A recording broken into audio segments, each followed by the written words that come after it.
आखिर विभीषण और विदुर में से कौन था सबसे शक्तिशाली? आखिर क्या विभीषण यमराज के अवतार विदुर को हरा सकते थे? तो जानेंगे आज की कथा में। उससे पहले अभी तक हमारे चैनल को सब्सक्राइब नहीं किया है तो सब्सक्राइब कर लीजिए, साथ ही बेल आइकन को ऑल पर सेट कर लीजिए और कमेंट में जय श्री कृष्ण जरूर लिखिए। तो चलिए वीडियो को न देरी करते हुए शुरू करता हूँ। विभीषण और विदुर भारतीय महाकाव्य रामायण और महाभारत के दो महत्वपूर्ण पात्र हैं। ये दोनों पात्र अपने धर्म और कर्तव्य के प्रति समर्पित थे। हालांकि इनकी शक्ति का मूल्यांकन करने से पहले ये समझना आवश्यक है कि शक्ति का क्या अर्थ है। शक्ति केवल शारीरिक ताकत या युद्ध कौशल तक सीमित नहीं होती है, बल्कि इसमें नैतिक शक्ति, आध्यात्मिक शक्ति और नैतिकता एहसास भी शामिल होते हैं। विभीषण और विदुर दोनों ही अपनी अपनी महाकाव्य कहानियों में ऐसे पात्र हैं जो नैतिकता, धर्म के प्रतीक हैं। इस निबंध में हम दोनों के चरित्र, उनके कार्य, उनकी नैतिकता और उनकी शक्ति का विश्लेषण करेंगे। पहले विभीषण का चरित्र जान लेते हैं। विभीषण रामायण के प्रमुख पात्रों में से एक हैं। वे लंका के राजा रावण के छोटे भाई थे। विभीषण का चरित्र एक ऐसे व्यक्ति का है जो धर्म और सत्य के मार्ग पर चलता है, भले ही उसे अपने परिवार और समाज के खिलाफ ही क्यों न जाना पड़े। रावण के भाई और उनके मंत्री अधर्म और अन्यायपूर्ण कार्यों में उनका समर्थन करते थे, लेकिन विभीषण हमेशा धर्म की रक्षा के लिए अपनी आवाज उठाई। विभीषण की शक्ति नैतिकता और धार्मिकता में ही निहित थी। जब रावण ने सीता का अपहरण किया, अपनी पटरानी बनाने का प्रयास किया, तब विभीषण ने उससे बार बार चेताया कि वो अधर्म न करे और सीता को श्री राम को लौटा दे।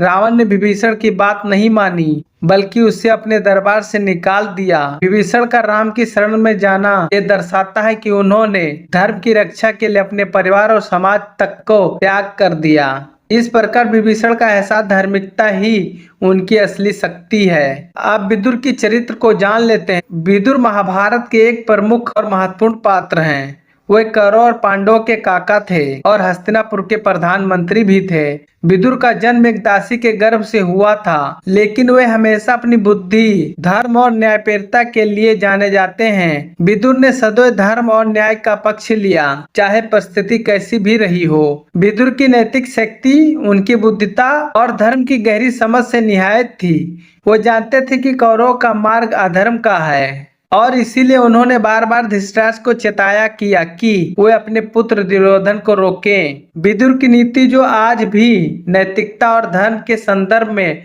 उद्धृत की जाती है, विदुर की नैतिकता और उनकी शक्ति का परिचायक है। दोनों विभीषण और विदुर नैतिकता के प्रतीक हैं। दोनों ने अधर्म के खिलाफ अपनी आवाज उठाई और धर्म के मार्ग का अनुसरण किया, लेकिन उनके बीच एक महत्वपूर्ण अंतर ये है कि विभीषण अपने परिवार और समाज को त्याग कर देते हैं और राम की शरण में चले जाते हैं, जबकि विदुर अपने परिवार के भीतर रहकर ही धर्म का पालन किया। विदुर ने कौरव और पांडवों के बीच शांति बनाए रखने का प्रयास किया और युद्ध टालने की बहुत प्रयास किया। हालांकि जब उन्होंने देखा कि युद्ध अनिवार्य है तो उन्होंने पांडवों का समर्थन किया।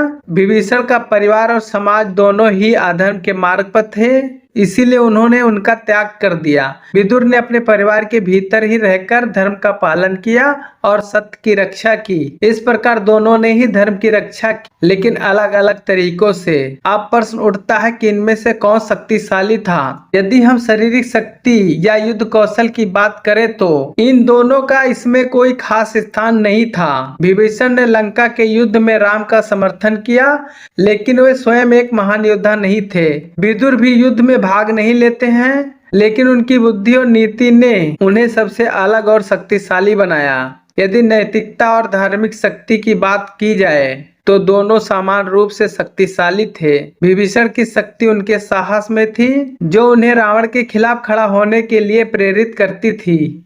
विदुर की शक्ति उनकी बुद्धि और नीति में थी, जो उन्हें युद्ध से बचने के हर संभव प्रयास के लिए प्रेरित करती है। अंत में कहना कठिन है कि विभीषण और विदुर में से कौन था अधिक शक्तिशाली, क्योंकि उनकी शक्ति का माप अलग अलग दृष्टिकोण से किया जा सकता है। दोनों धर्म का पालन किया और सत्य की रक्षा की। विभीषण ने अपने परिवार का त्याग कर